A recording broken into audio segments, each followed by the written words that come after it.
الحمد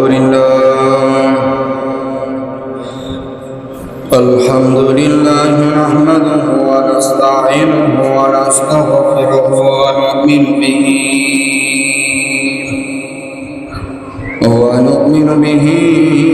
ونتوكل عليه ونعوذ بالله من شرور أنفسنا ومن سيئات أعمالنا من يهده الله فلا مضل له ومن يضلله فلا هادي له ونشهد أن لا إله إلا الله وحده لا شريك له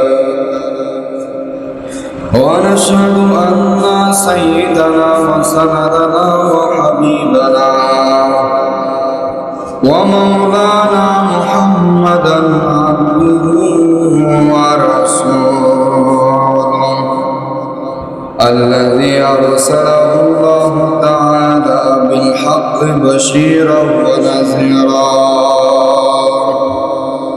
وداعيا إلى الله بإذنه وسراجا وقمرا منيرا فقد قال الله تعالى في كلامه المجيد وفي فرقانه الحميد أعوذ بالله من الشيطان الرجيم بسم الله الرحمن الرحيم كل نفس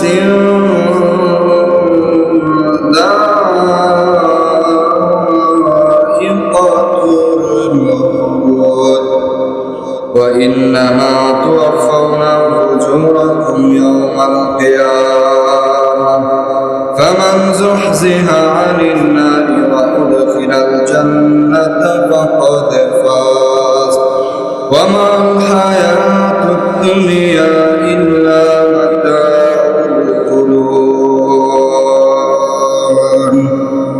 صدق الله مولانا العظيم وصدق رسوله النبي الأمي الكريم ونحن على ذلك من الشاهدين والشاكرين والحمد لله رب العالمين وقال رسول الله صلى الله عليه وسلم القبر إما روضة من رياض الجنة وإما حفرة من حفر النار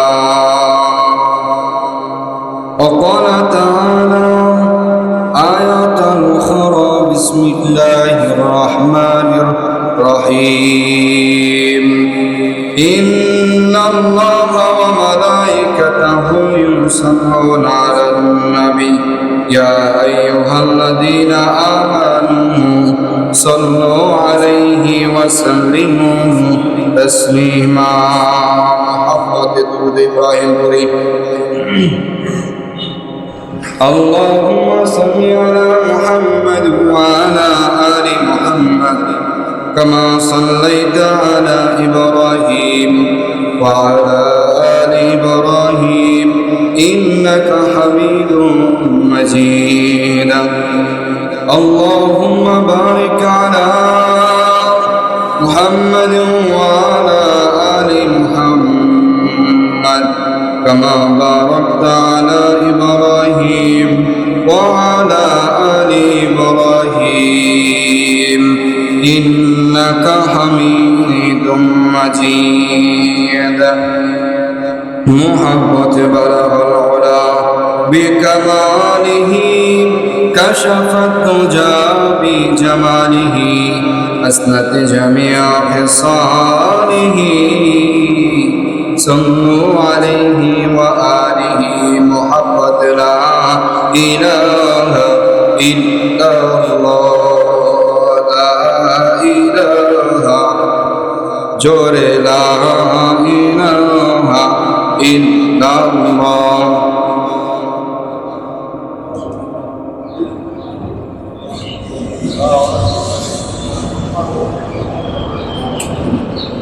জোরে লা ইলাহা লা ইলাহা ইল্লাল্লাহ লা ইলাহা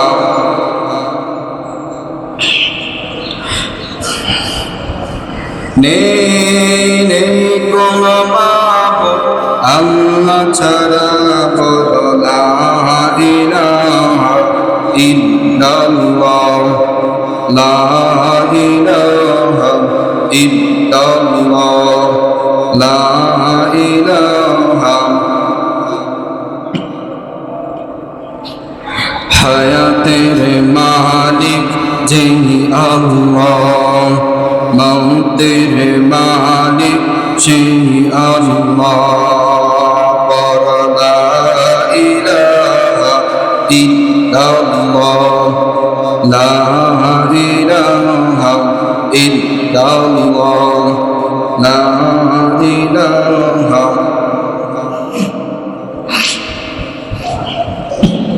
লা ইলাহা তুই মরিলে কান্দিবে কয়জন ওরে মন তুই মরিলে কান্দিবে কয়জন যখন আন্ধার ঘরে শুয়াইবে মাটির দেহ মাটি খাবে একদিন তোর ভুলবে আপনজন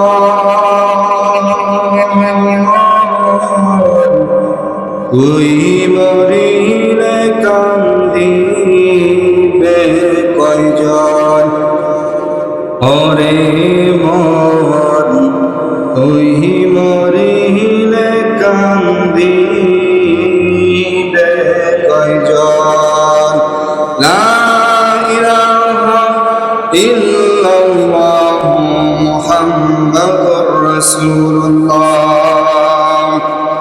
সাল্লাল্লাহু আলাইহি ওয়াসাল্লাম আমরা সকলে পড়ি সাল্লাল্লাহু আলাইহি ওয়াসাল্লাম আলহামদুলিল্লাহ আল্লাহ তাআলার দরবারে অসংখ্য শুকর ও সুজুদ যে মহান রব্বুল আলামিন আপনাকে আমাকে দুনিয়ার সমস্ত কাজ থেকে ফারেক করে জুদা করে আলাদা করে আল্লাহ তাআলার প্রিয় ঘর মসজিদে আসার বসার এবং আল্লাহকে কিছুক্ষণ ডাকার তৌফিক দান করেছেন সেই জন্য সে মহান রব্বুল আলামিনের দরবারে মন থেকে দিল করে কালেমাত শুকর আদায় করি সকলেই বলি আলহামদুলিল্লাহ আরো শুকরিয়া আদায় করি সেই মহান রব্বুল আলামিনের দরবারে যে মহান রব্বুল আলামিন আপনাকে আমাকে সুস্থতার নিয়ামত দান করেছে কথা বলেন ঠিক কিনা আল্লাহ রাব্বুল আলামিন আপনারে আমাদের সুস্থতার নিয়ামত দান করলে আমরা এই মসজিদে আসতে পারতাম না এই যে আল্লাহকে কিছুক্ষণ ডাকলাম এই ডাকার তৌফিক আমার আপনার হতো না কথা বলেন ঠিক কিনা এই জন্য আল্লাহ রাব্বুল আলামিন সুস্থতা দান করেছেন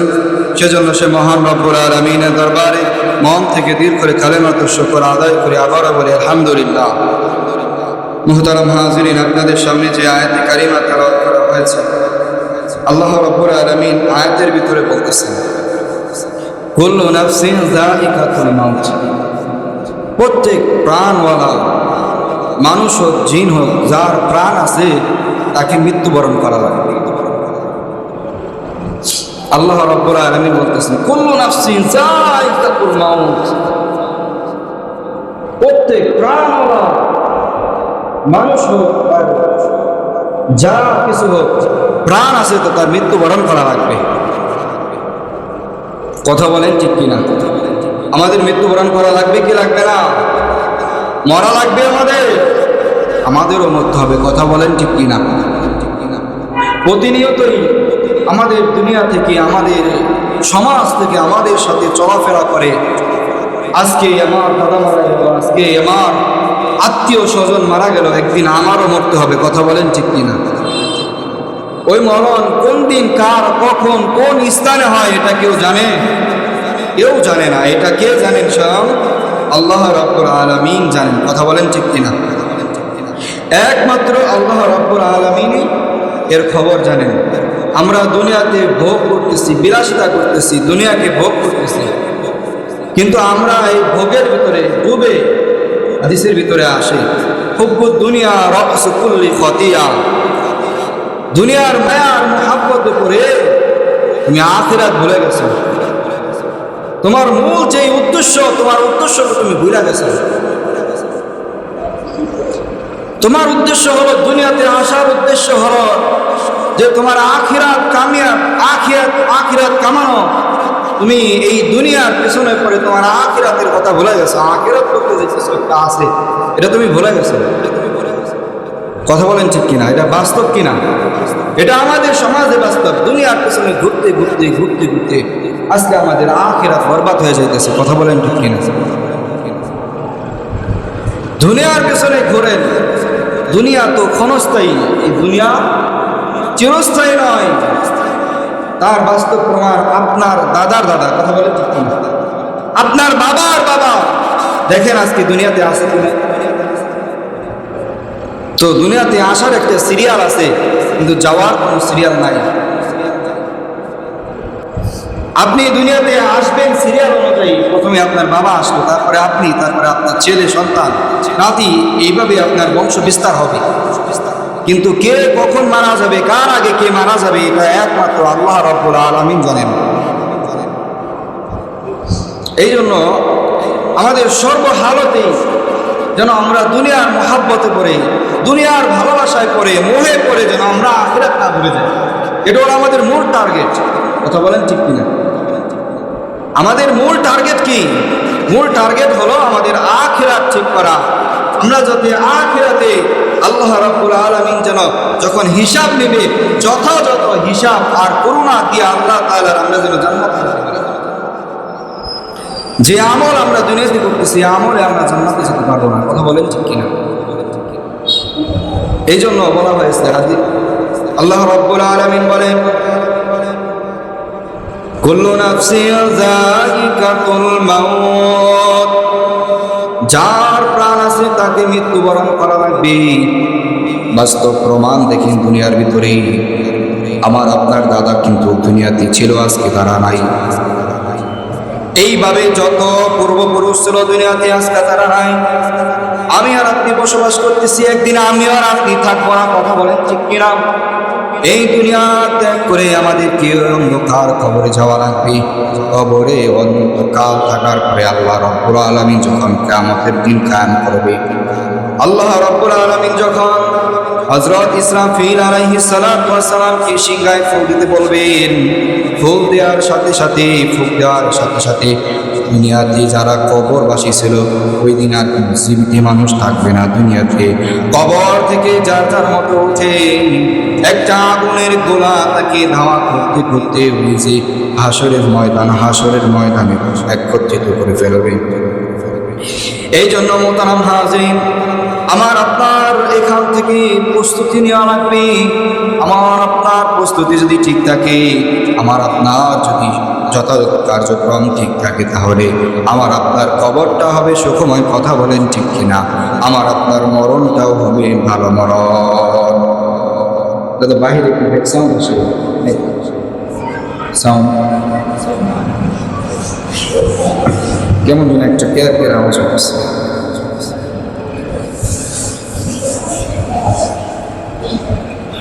এই জন্য সর্ব অবস্থায়, সর্বহালতে আমাদের প্রস্তুতি নেওয়া থাকা লাগবে। যে এই যে না হয় আমি এক কদম আগাইতেছি, সামনের কদম আমি ফেলতে পারবো কিনা এটা আমার জানা নেই। কথা বলেন ঠিক। এর মসজিদে আসছি, নামাজ পড়তে বাড়িতে যেতে পারবো কিনা তারও কোনো গ্যারান্টি নাই। এই জন্য প্রত্যেক মুহূর্তে, প্রত্যেক হালতে আল্লাহ রাব্বুল আলামিনের কাছে দোয়া করা, আয় রাব্বুল আলামিন আমার মরণটা যেন ঈমানের সহিত, আমার মরণটা যেন ঈমানের সহিত, ঈমানের হালত হয়, কালেমা পড়ে যেন মরণ হয়। প্রত্যেক ব্যক্তির হয়তোবা দুইটা অবস্থা থেকে একটা অবস্থা হবে, যখন মালাকুল মাউত মৃত্যুর ফেরেশতা যখন জান কবজ করবে, মানুষের কয়টা হালত হবে? দুইটা হালতের যে কোনো একটা হালত হবে। হয়তোবা তার হালতটা বদকারে হবে, নয়তোবা নেককারে হবে।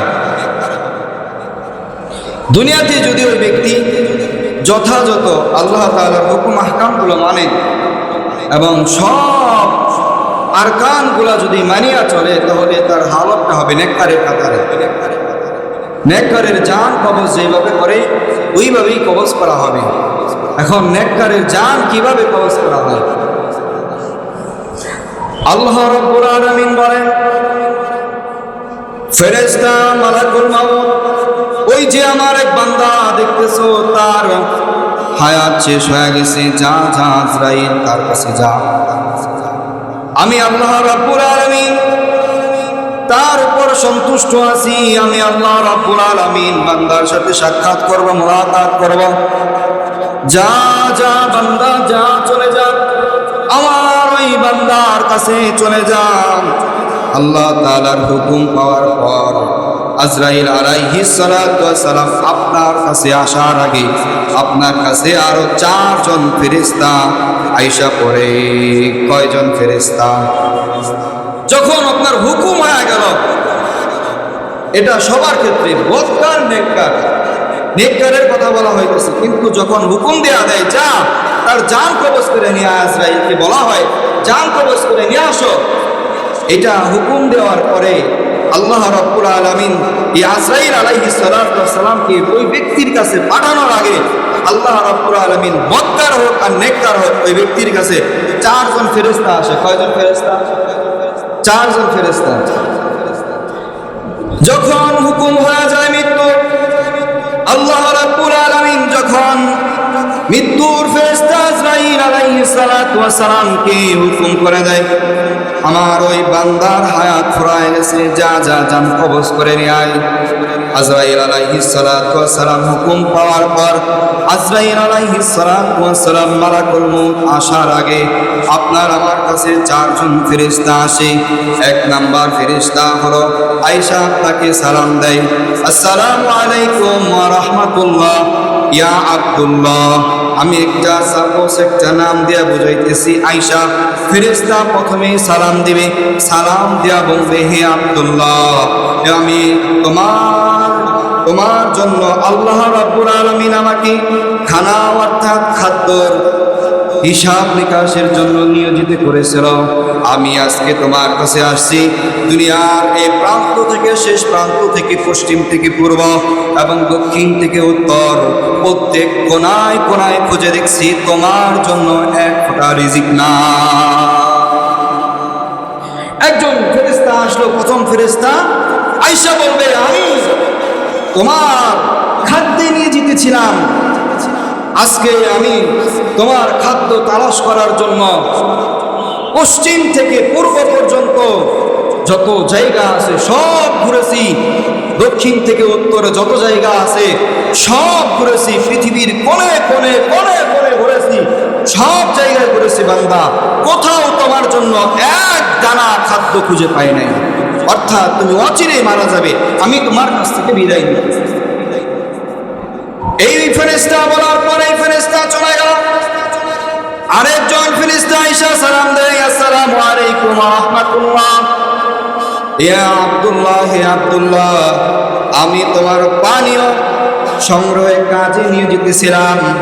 দুনিয়ার যত জায়গা আছে, পূর্ব থেকে পশ্চিম, উত্তর থেকে দক্ষিণ, যত জায়গা আছে, পৃথিবীর যত কোণা আছে, সব জায়গায় খুঁজে দেখছি, তোমার জন্য এক ফোঁটা পানিও বরবাদ এখনো নাই।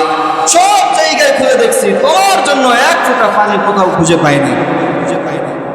অর্থাৎ তোমার মৃত্যু অচিরেই, তোমার মরণটা কাছাকাছি, আমি তোমার থেকে বিদায় নিয়ে গেলাম, চলে গেলাম। দ্বিতীয় আরেক ফেরেশতা এসে সালাম দেয়, আসসালামু আলাইকুম ওয়া রাহমাতুল্লাহ।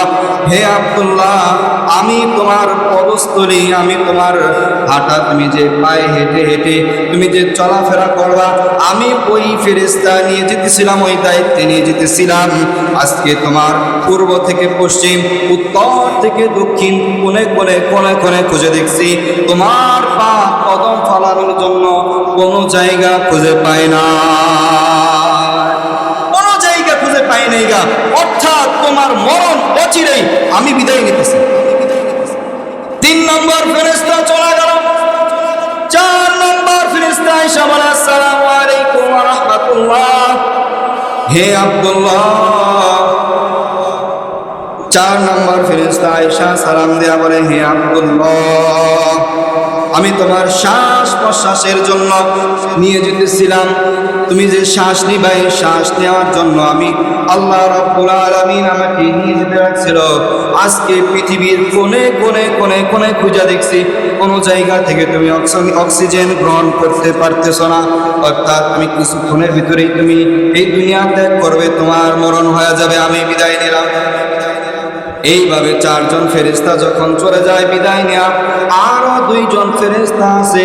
ফেরেশতা আয়েশা এই একটা কাগজের লিস্ট করায় দেয়া চলে যায়, আর বলে যে আমি তোমার আল্লাহ রাব্বুল আলামিন তোমার জন্মের পর থেকে তোমার আমলনামা, তোমার বদকার, তোমার যত নেকি আছে, যত গুনাহ আছে, সব কিছু লেখার জন্য আল্লাহ রাব্বুল আলামিন আমাদেরকে নিয়োজিত করে রাখছিল। আজকে তোমার মরণের মাধ্যমে আল্লাহ রাব্বুল আলামিন তোমার কাছ থেকে আমাদেরকে পৃথক করে দিয়েছে। এই যে তোমার আমলনামা তোমাকে বুঝাইয়া দিলাম। কিরামান কাতিবিন, সর্বশেষ আয়েশা ওই বান্দার কাছ থেকে বিদায় নেওয়া যাবে, বলবে যে আমি নিয়োজিত ছিলাম, তোমার কোনো সওয়াব লেখার মতো কোনো কায়দা নাই দুনিয়াতে। তুমি কোনো জায়গায় যে সওয়াব করবা, একটা নেকির কাজ করবা, এটা তোমার তৌফিকে আর হবে না। তুমি যে গুনাহ করবা, গুনাহ করারও তৌফিক হবে না। অর্থাৎ মরণ তোমার অচিরেই অতি কাছাকাছি।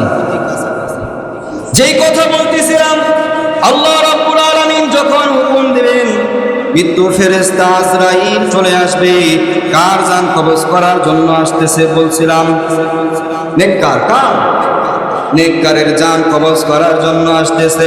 হাদিসের ভিতরে আসে, আল্লাহ রাব্বুল আলামিন কোরআনের ভিতরে বলে, ইয়া আইয়াতুহান নাফসুল মুতমাইন্না, হে পবিত্র আত্মা, বের হয়ে আসো। হযরত আজরাইল আলাইহিস সালাতু ওয়াস সালাম, মৃত্যু ফেরেশতা ওই নেককার বান্দার কাছে আয়েশা সালাম দিবেন।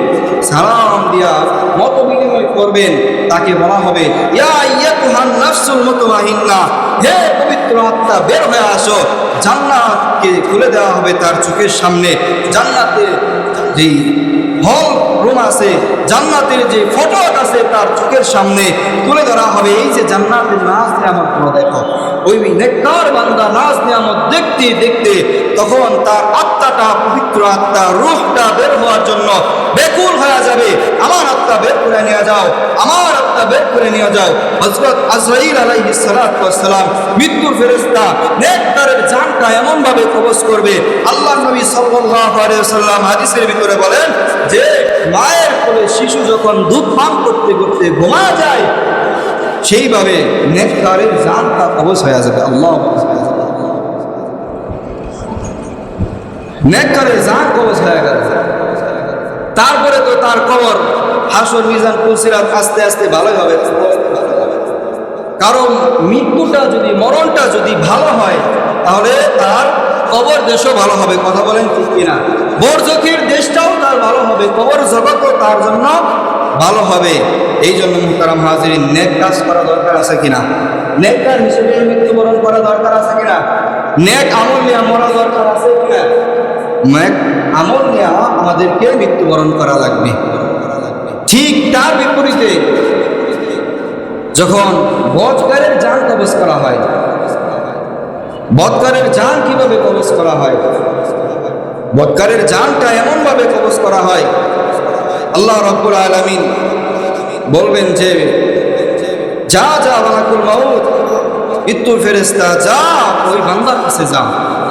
আমি দুনিয়াতে তাকে ভোগ বিলাসিতা তাকে অর্থের মালিক বানাইছিলাম, তাকে সচ্ছল বানাইছিলাম, কিন্তু আমি মাওলা পাকের কুদরতি পায়ে একটা সিজদা দেয় না, কোনোদিন যা পাত্র করে দেয়। আল্লাহ রাব্বুল আলামিন যখন বলবেন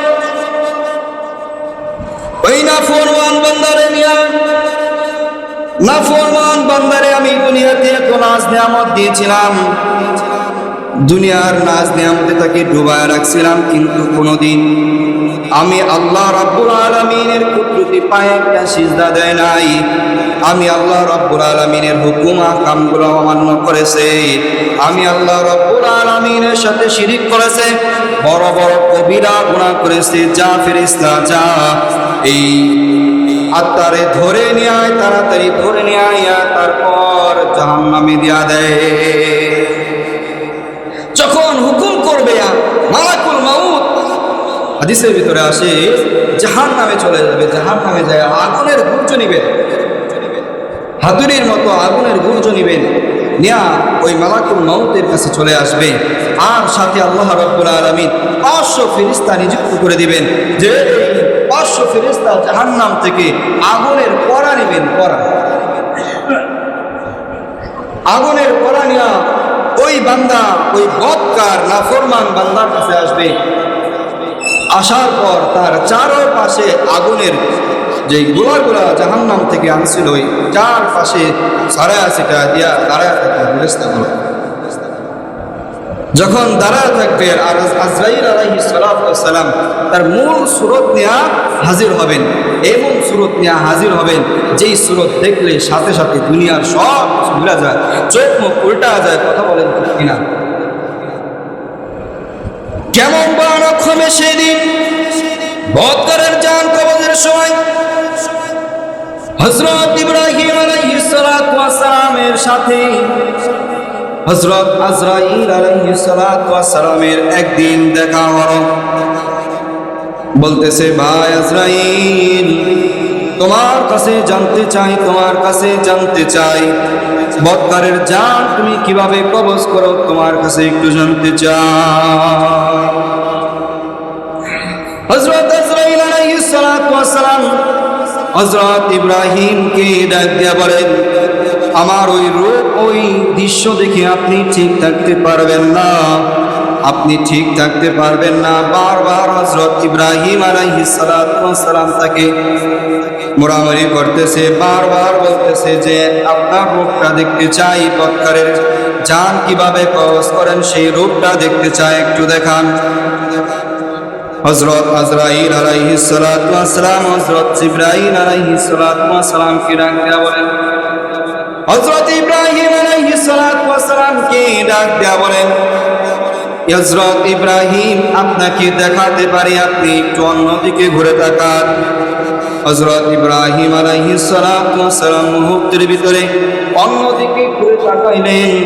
কিছুক্ষণের ভিতরে হযরত আজরাইল আলাইহিস সালাতু ওয়াস সালাম তার যে মূল আকৃতি আছে, বদকারের জান কবজ করে ওই আকৃতি ধারণ করে হযরত ইব্রাহিম আলাইহিস সালাতু ওয়াস সালামের সামনে হাজির হয়ে গেছে।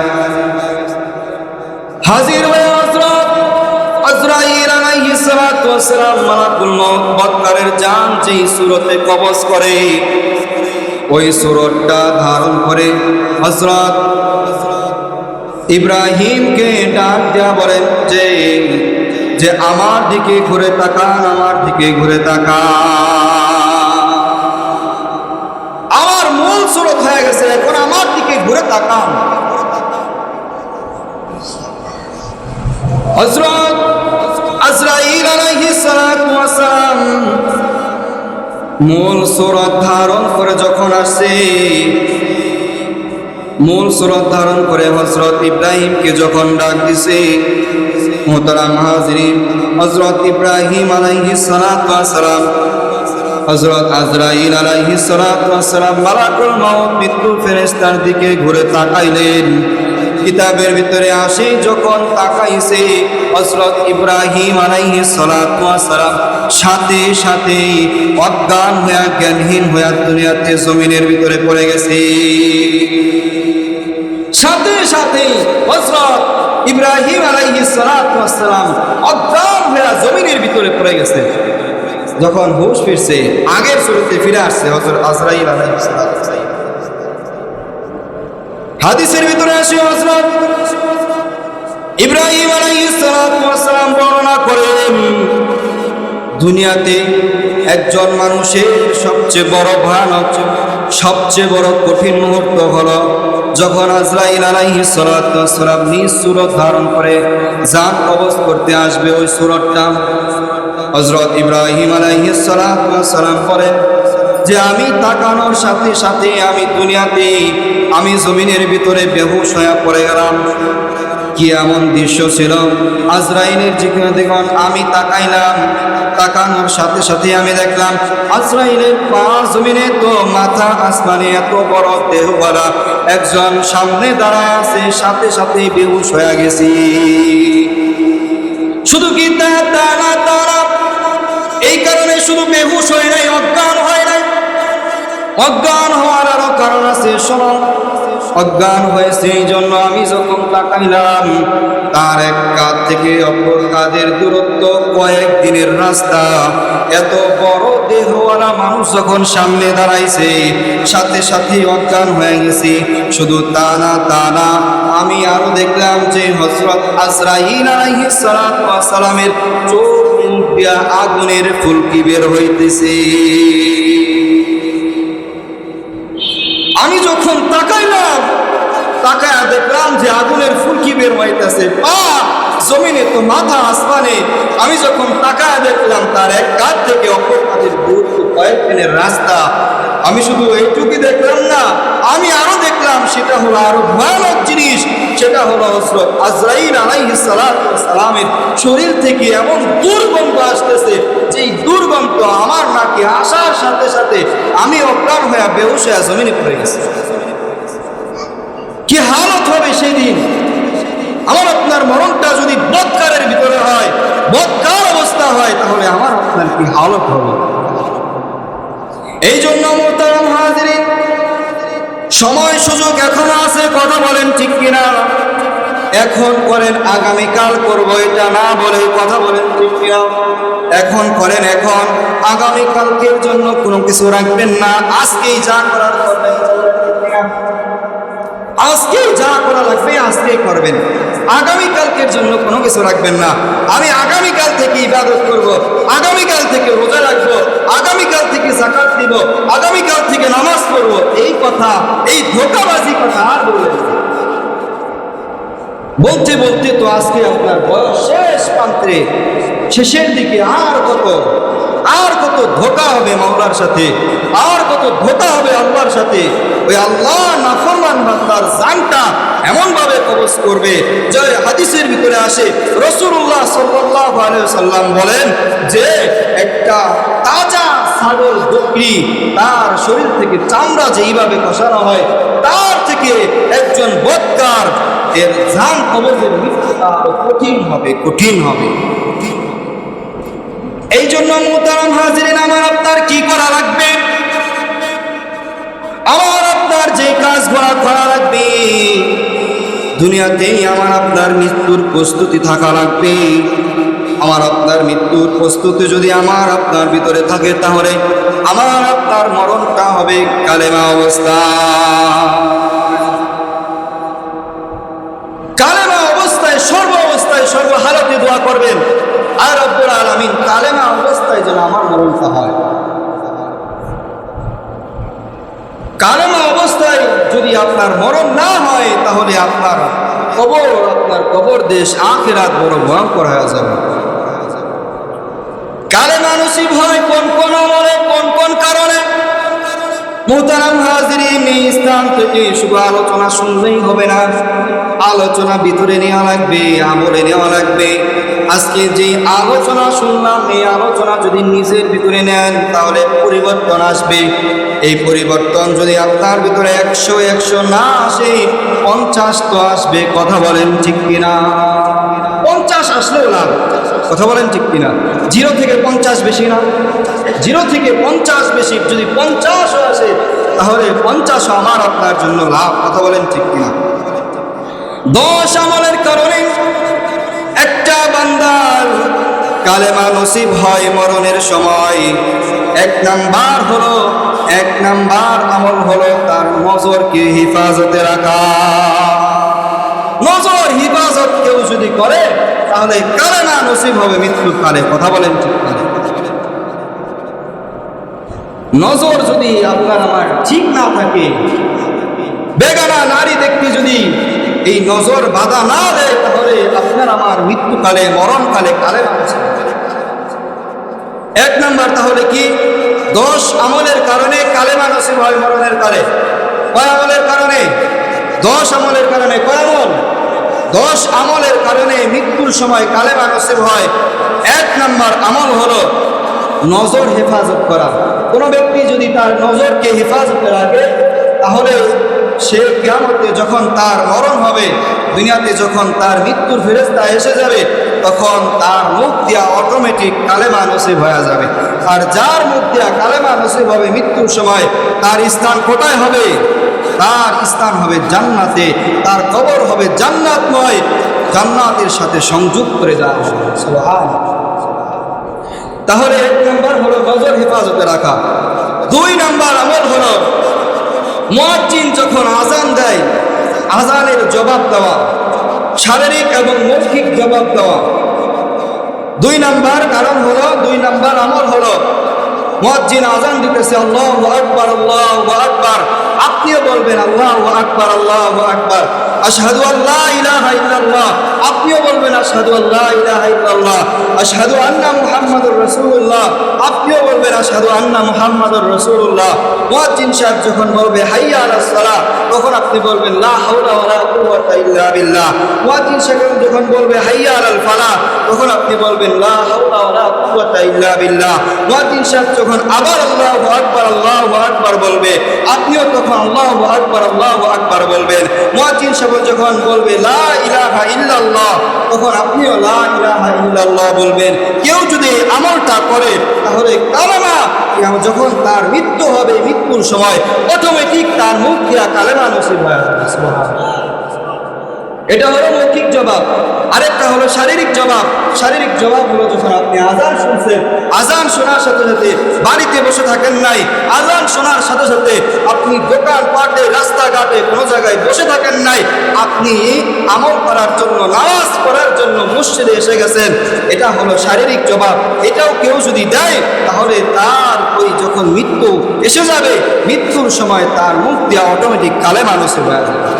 সুবহানাল্লাহ। 3 নাম্বার হলো মেসওয়াক করা।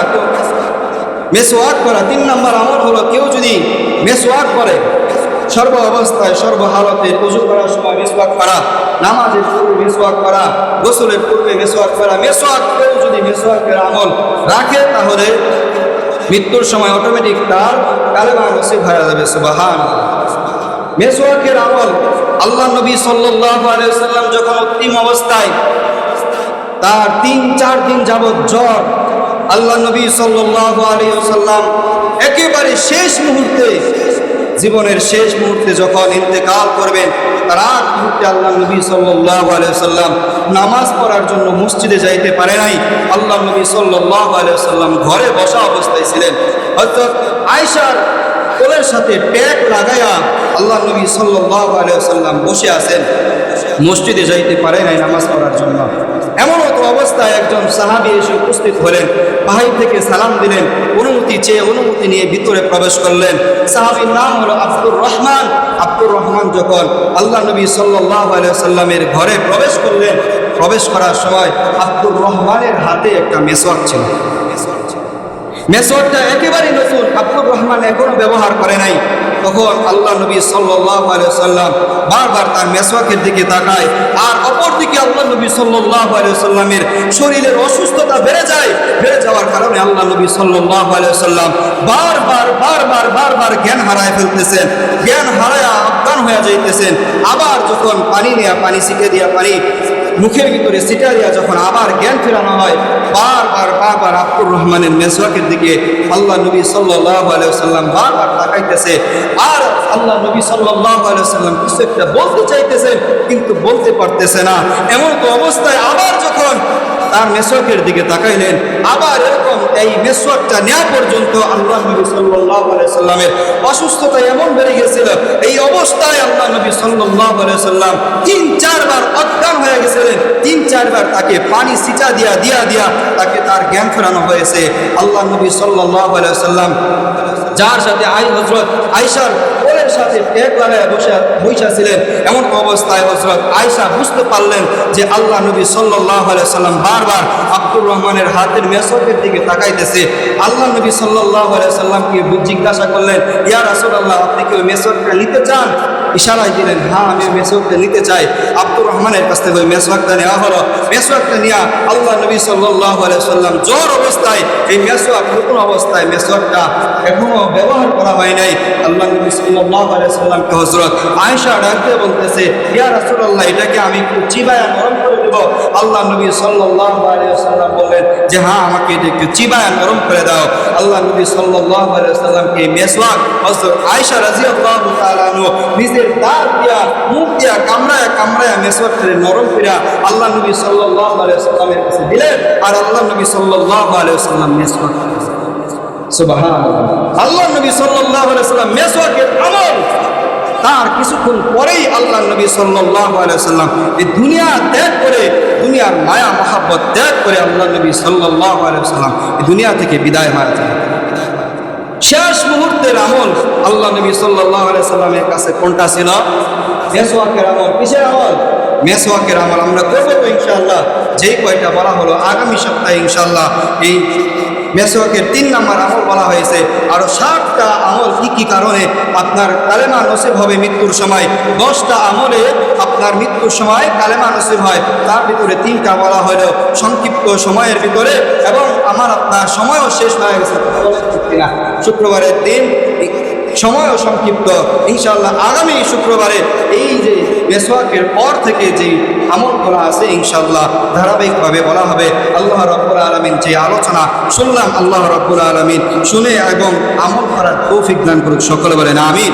মুহতারাম হাজিরিন, আমার আপনার মৃত্যু হবেই তো, নাকি মরণ হবে না?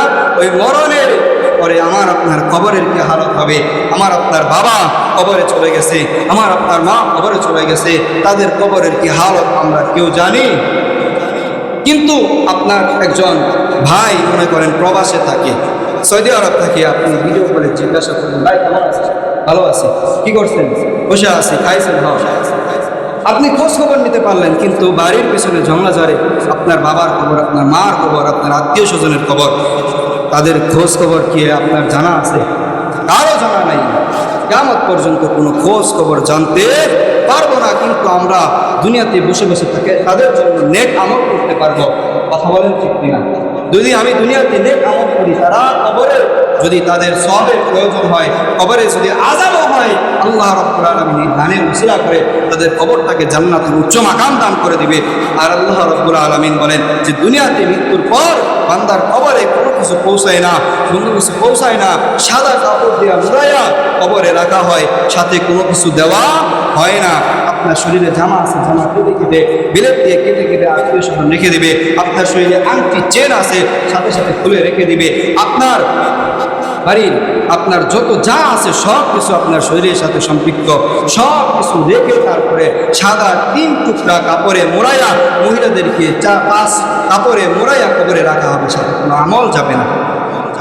ওই কবর এমন ভয়ানক জায়গা, ওই কবরের ভিতরে যদি আমি আপনি 3টা আমল করি, 3 নম্বর আমলের ভিতরে প্রথম আমল হলো যদি সাদকায়ে জারিয়ার আমল করে যেতে পারি, অর্থাৎ দুনিয়াতে মসজিদ, মাদ্রাসা, রাস্তাঘাট, উন্নয়নমূলক যত কাজ আছে, এই কাজের দ্বারা মানুষ জনগণ ফায়দা লাভ করে, যতদিন পর্যন্ত ফায়দা লাভ করবে ততদিন পর্যন্ত তাদের কবরে সাদকায়ে জারিয়ার আমল যাবে। তাদের এই আমল যাওয়ার কারণে কবরে আযাব হলো আযাব মাফ হবে। এই আযাব তাদেরকে মাফ করে দেওয়া হবে। আমরা শুধু ফায়দার কথা শুনি। এখন আমরা বলি, খুশি খুশি বলি, আমার মা দুনিয়াতে নাই, আমার বাবা দুনিয়াতে নাই, মার জন্য বাবার জন্য আমি এই মসজিদে আল্লাহ তাআলার ঘরে 500 টাকা দিলাম, যেহেতু মাসের শেষের দিন 500 টাকা করি, 500 টাকা খুশি হয়ে 500 টাকা মার জন্য বাবার জন্য করি। আমি আমার মার জন্য, আমি আমার বাবার জন্য, আত্মীয় স্বজনের জন্য, মা অসুস্থ অবস্থায় মার নেক হায়াতের জন্য দোয়া দোয়া চাই, দোয়া করা হবে ইনশাআল্লাহ নামাজ শেষ করে। আপনার মা দুনিয়াতে চলে গেছে, মার জন্য দোয়া করা হবে, আখিরাতে যেন কবরে যেন তা আপনার মার কবরটা আল্লাহ রাব্বুল আলামিন জান্নাতময় করে দেয়, সেই জন্য দোয়া করা হবে। এই জন্য খুশি খুশি আমরা বলি আমি 500 টাকা দেব। কে নাই কেউ? খবর পেয়ে আসবে আত্মীয় স্বজন, তোমারই চারপাশে পয়সা তারা করিবে কান্দন, সাজাইবে মনের মতন, সাজাইবে তোমায় মনের মতন, কি সুন্দর পরিপাটি।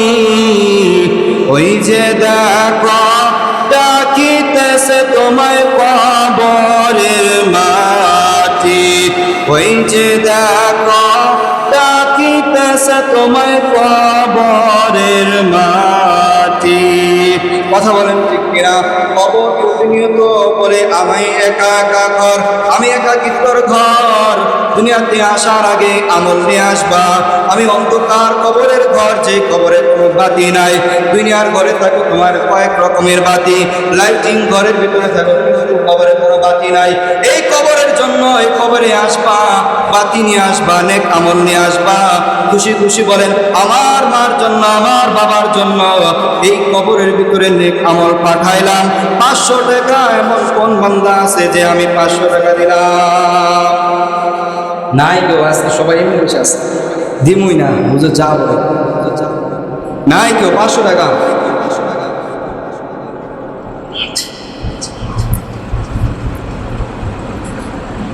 লিল্লাহি তাকবীর। আয় রব্বুল আলামিন, তোমার এক বান্দা তোমার ঘরে দান করলো, আর রব্বুল আলামিন দানকে কবুল করো, মঞ্জুর করো। সকলে বলেন আমিন। আত্মীয় স্বজন যারা অন্ধকার কবরে আছে প্রত্যেকের কবরটাকে জান্নাতের উচ্চ মাকাম দান করে দাও। সকলে বলেন আমিন। টাকা দে রে টাকা দে, টাকা দে রে টাকা দে, টাকা তরে লইয়া যাবি জান্নাতি। কথা বলেন ঠিক কিনা? নেক আমল আপনার জান্নাতে নিয়ে যাইবে। আপনি টাকা দান করেন, এই নেক আমল আপনার আত্মীয় স্বজনের কবরে তো যাবেই, এবং আপনি মরার পরেও আপনার কবরে যাবে। কথা বলেন ঠিক কিনা? যতদিন পর্যন্ত মসজিদের ইট এই ভিত্তি স্থাপন থাকবে, কিয়ামত পর্যন্ত মসজিদের এই ভিত্তি স্থাপন থাকবে, কিয়ামত পর্যন্ত আপনার কবরের আমল যাবে। কথা বলেন ঠিক কিনা? নাই কেউ আর। আল্লাহ রাব্বুল আলামিন আমাদের প্রত্যেককে সহিহ বুঝ দান করুন। আমরা যারা সুন্নাত পড়ি না, চারা কবরে জমা করেন।